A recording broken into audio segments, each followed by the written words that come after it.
Hey, what up, everybody? This is Stevie Breach coming up to you.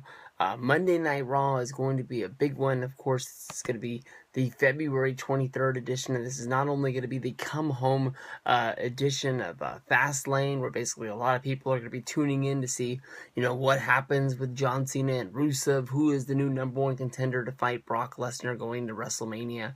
But I think that this is definitely going to be the week that we see the return of the Undertaker to the WWE. This needs to be a right now sort of situation for Taker. Basically, with Monday Night Raw happening on the 23rd, they have 5 editions of Monday Night Raw to strike while the striking is hot. Last year, you can remember that with the WWE Network, they had Undertaker doing things on Main Event, trying to get people to watch, other things on the network, trying to get them to sign up, trying to show you that the main event mattered or anything else that was going on in the network. But definitely, as you know from The Undertaker, he's only going to be on the main show. He's going to be on that A deal, and he's been being tempted by Bray Wyatt. Bray Wyatt's been making these promos in some, I don't know where the hell he's supposed to be. Is he just in the back of the arena? Is he in some graveyard? Is he back at his cabin that we found him in 2 years ago when the WWE crew went out there and found the Wyatts and brought them to the WWE, and they filmed those creepy promos that aired all through that edition of Monday Night Raw before the Wyatts finally opened up the closet door and then ended up being their entrance into the realm of the WWE universe. Everybody can remember how big the Wyatts came into the WWE and how fast we all sort of realized that they weren't what they were going to be. Honestly, in my mind, I will always remember last year's WrestleMania going up against John Cena with Bray Wyatt not being able to get the win. That was when I sort of knew that Bray wasn't going to be what I once thought he was going to be. Undertaker coming back for this year's WrestleMania is definitely going to be one of the things that makes a lot of people tune in, and I'm a little bit one of the reasons it makes me want to tune out is because I don't understand. Bray Wyatt doesn't seem like he has anything to gain by a feud with the Undertaker. Yes, at one point maybe it was a dream match for a lot of people, but looking at WrestleMania 30 with Undertaker, having the loss to Brock Lesnar, ending the streak at 21 wins, and now having one loss, with Brock Lesnar being the 1 in 21 and 1 that Paul Heyman will make sure that we never ever forget. I don't understand, what is Undertaker coming back for WrestleMania for other than to try to get more interest into this year's WrestleMania? There's some people that think that, Undertaker is going to be able to, sort of hype himself back up. The people say that, Undertaker gets paid $1 million basically to wrestle one time throughout the year. That's all that WWE really asks him to do. We've seen sporadic sort of interviews, and they all look like it's the same interview on the WWE Network, so it's not like they're flying Undertaker up to Stanford, or they're coming to, wherever he lives. I think he lives on a ranch, is what I'm going to call it, and, filming, a documentary series, or asking him questions about the Monday Night Wars or anything else. This guy popped up on the Triple H DVD, and he's popped up in a few other things, but he's always wearing that same hooded sweatshirt and things like that. That doesn't seem like they're really milking the Undertaker for all that he's worth.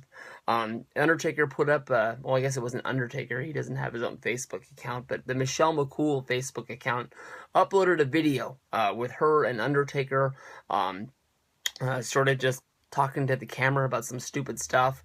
Undertaker was directly into the shot. It was supposed to be there, and he turned around and he was showing the logo that was on the back of his t-shirt.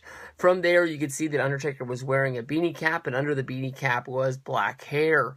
Undertaker, normally when he's not wrestling, he will just let his hair go to his normal silvery gray look, where he looks like it just is, I was going to say senile, but not senile. He looks like a very beat-up old man who's really gone through the wrestling company and just, been beaten and turned out. He's almost, when you see some pictures of him, like waiting in airports or UFC shows, he's almost at, classic Freddie Blassie stage in my book. It just doesn't seem like this is a guy you want to see coming into WrestleMania 31 and wrestling a match. But his hair is dark. It is black. That is a sign to me that he will be returning on Monday Night Raw. He will be taking on Bray Wyatt. Where they go from there, I really have no clue. If there's some way that Bray really could get the rub from working with Undertaker, if maybe Bray becomes I don't want him to turn into like Midian of like the Undertaker's ministry, but somewhere Undertaker could be this presence with Bray Wyatt that doesn't have to be there, but you always sort of feel that it's there. If I don't know how to do it. Like if Undertaker became the spirit and that went in to Bray Wyatt, where Bray Wyatt sort of became the Undertaker in another body. I don't know if I'm trying to get across what my thoughts are in my mind, but if there was some way they could use the smoke and mirrors effect of just sort of doing something big. We've seen Bray Wyatt, morph into the ring via a hologram during a Hell in a Cell match. Definitely they could think of some sort of special, huge deal for WrestleMania that we could all remember. I don't know what other reason you bring Undertaker back. I basically, WrestleMania 27 I thought was the death of Taker, where Taker did get the win over Triple H, but he was rode out on a like an injured horse and from the battlefield when he was driven off with his little motorized cart, which they definitely did use in the storyline where nobody had beaten Taker down. If you didn't remember WrestleMania 9, with basically Giant Gonzalez losing the match, but definitely injuring Undertaker at the end of that. Maybe you would maybe you would know that Triple H was full of crap, but I don't know.